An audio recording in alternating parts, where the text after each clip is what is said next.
मित्रांनो, या पहा आज रिक्षाचा संप आहे आणि पूर्ण लोकांचे भयानक हाल व्हायला लागले.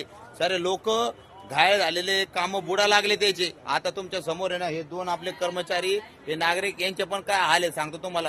आता यांच्याकडे गाडी आहे म्हणून यायचं धकलं ये ना, घरी गेले गाडी घेऊन आले पण नाहीये आणि गाडीमध्ये आणि परत पेट्रोलचे पण हाल चालू तिकडं. आता गाडी आहे पण पेट्रोल नाही आणि बरं मग आता मग रिक्षाने जायचं तर रिक्षाचे पण हे असे हाल चालू आहे. म्हणजे संप पुकारायला लागले. आणखी एलपीजी बी गॅसचे हो ना. सगळे बंद झाले. ते बंद एलपीजी बी भेटायला लागले.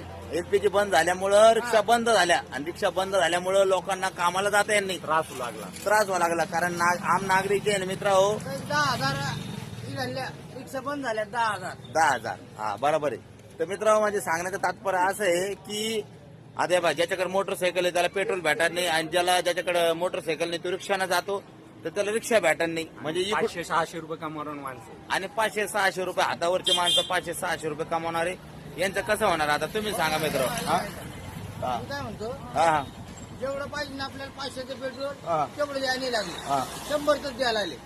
म्हणजे एक इतकं दिवसाची नाही पेमेंट आपल्याकडे. जाते, एक म्हणजे दिवसाची पेमेंट नागरिक जाते. म्हणजे इकडून पण मरण आणि तिकडून पण मरण होऊ लागलं मित्र हो. तेवढंच. आपल्या नागरिकाचं नंबर लावायचे हा, बरोबर आहे. घंटा 2 घंटे नंबर लावा लागतो. सांगा तुम्ही आता आहे की नाही बरं. आणि मित्र हो यांचे तुम्हाला सांगतो मी, काही शाळकरी कॉलेजला जाणारे विद्यार्थी आपले यांचे पण खूप हाल व्हायला लागले.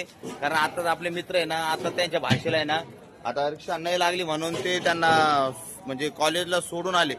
अगर कधी सांगा यांच्याकडे कधी मोटरसायकल कधी नसती तर आज हे म्हणजे कसे सोडला असते ना. आणि आजच मुलीचा पेपर होता. थांबा दर्शक. आजच त्यांच्या मुलीचा म्हणजे भाषेचा पेपर होता आहे की नाही हो. नमस्कार. मला एक सांगा, तुम्ही आता तुमची भाषा तुमच्या पैसे आली होती तर काय म्हणली तुम्हाला ती? मामा म्हणे माझे पेपर आहे म्हणे आज. हा रिक्षा बंद आहे. अच्छा. आज मला पेपर जाईल म्हणे. हा तर मग मी घाई टपरी बंद केली अच्छा. आणि तिला नेऊन सोडलं. अरे बाप्पा मित्र हो, अगर कधी एक टपरी तिथे बसलेले नसते किंवा मग यांच्याकडे मोटरसायकल नसती तर आज तर त्यांच्या भाषेला कॉलेजला कोणी सोडलं असतं. आजच तिचे पेपर आहे म्हणजे तिचे पेपर बुडाले असते. खूप खूप खूप विद्यार्थी परेशान आहे. खूप विद्यार्थी परेशान आहे. आता ते तिथे गेले होते. रोडला बसलेले बस सुद्धा लोक चालू जायला. हा म्हणजे रिक्षावाल्यांचा संप असल्यामुळे मित्र होते दुसऱ्या वाहनामध्ये पण शिटं बसू द्यायला नाहीये. तिकडे बी त्यांचे हाल करून राहिले, त्यांना पण रोखू राहिले की तुम्ही जाऊन तुम्ही शिटं भरू नाही शकत. म्हणजे आणि आज कॉलेज कुमार मुलांचे खूप पेपर आहे म्हणतात. आता त्यांचे कसं होणार मग? आता तुम्ही सांगा, रिक्षा चालकांचा संप हा योग्य आहे का अयोग्य आहे? मला याच्यावर सांगा. याच्यावर तोडगं काय निघलं पाहिजे? हे सरकारला कळायला पाहिजे. बरोबर. आज लोक रात्रभर उंची राहून तिथं गॅस भेटायला त्यांना. बरोबर. आज सण आला, सुदाला लेकराला खायला नाही. हा बरोबर आहे. मी पण एक रिक्षावालाच आहे. हो ना मी रिक्षा लावली. टपरी चालू राहिली आता. म्हणजे पहा मित्र हो, म्हणजे किती पब्लिकचे किती हाल व्हायला लागलेत, किती बेहाल व्हायला लागलेत. हा हो, धन्यवाद.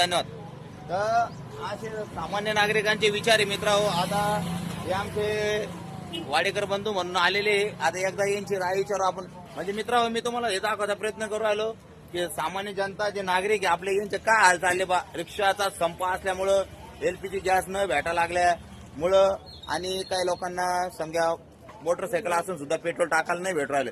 म्हणजे इकडून गॅस इकडून पेट्रोल म्हणजे दोन्हीकडून मरण व्हावं लागलं. तुमचे मुलगी मुलगा कोणी जे काय असेल ते कॉलेजला गेले का? नाही, काल गेलते रिक्षाला गेलते. गाडीत पेट्रोल नसल्यामुळे रिक्षाला गेले. रिक्षाला जायला 30 आणि याला 60 रुपये लागले. अच्छा. काल रिक्षाने गेले पण आज तर रिक्षाचा संप आहे म्हणतात. आज रिक्षा पूर्ण बंद आहे. मग आता आजचं कसं केलं? आज मग त्याला ती गाडीत पेट्रोल पाहिलं थोडं काल. हा कुठे पाठवलं त्याला. अच्छा. गाडीत गेली बैलगाडी. अच्छा. स्कूटीमध्ये गेले का? बरं. तर मित्र या बाय सामान्य नागरिकांना कसं तरी ऍडजस्टमेंट केलेलं आहे. धन्यवाद तुमचा. तर कोणी मोटरसायकलनं, कोणी समजा काही कोणी पानरावळ्याच्या गाडीवरती, कोणी मामाच्या गाडीवरती किंवा मग कोणी सायकलवरती असं ऍडजस्टमेंट झालेलं आहे मित्र हो. आता नागरिकाच्या अशाच हलकवरच चालणार. आता हे माझा प्रश्न प्रशासनाला आहे. याच्यावर काहीतरी मार्गात तोडगं काढावं ही तुम्हाला कळकळीची विनंती आहे बंधूची. व्हिडिओ कसा वाटला तुम्हाला कमेंटमध्ये सांगा. जय हिंद, जय महाराष्ट्र.